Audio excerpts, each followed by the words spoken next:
গতকাল সন্ধ্যা 7টা থেকে 7:30 আবদুল্লাহ মোহাম্মদ আমিন সচিন্দ্রের বাসিন্দা, ওনার স্ত্রী সুলাইহা খাতুনের সঙ্গে বিগত 3 বছর পূর্বে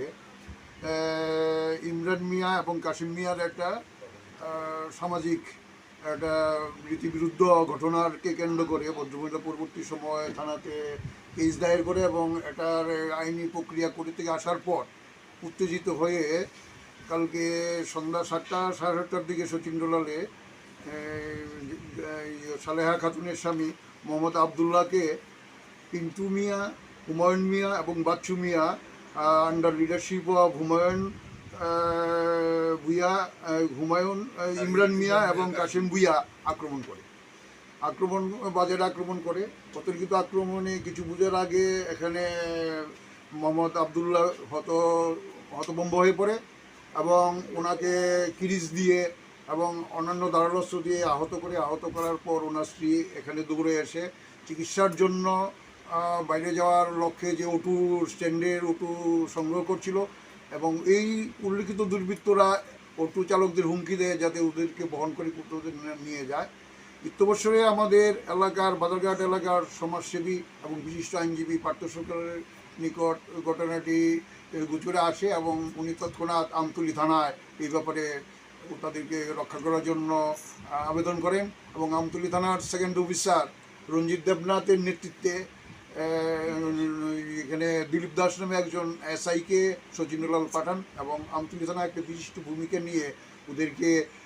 বিআর আমরাদ হাসপাতালে চিকিৎসা করে এবং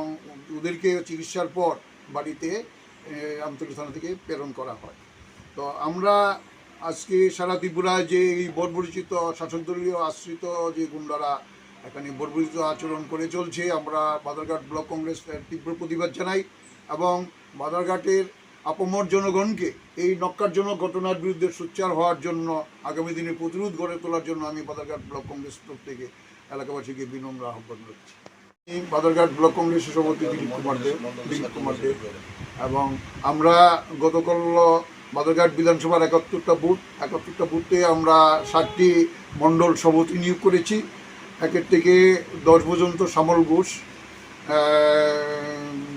11 থেকে 20 পর্যন্ত শঙ্করী সরকার, 30 থেকে 40 পর্যন্ত বিপ্লব রায় এবং 41 থেকে 50 পর্যন্ত উৎপল দাস এবং 50 থেকে 60 পর্যন্ত উত্তম সরকার এবং 61 থেকে 71 পর্যন্ত পরেশ মণ্ডলকে আমরা নিযুক্তি দেওয়ার জন্য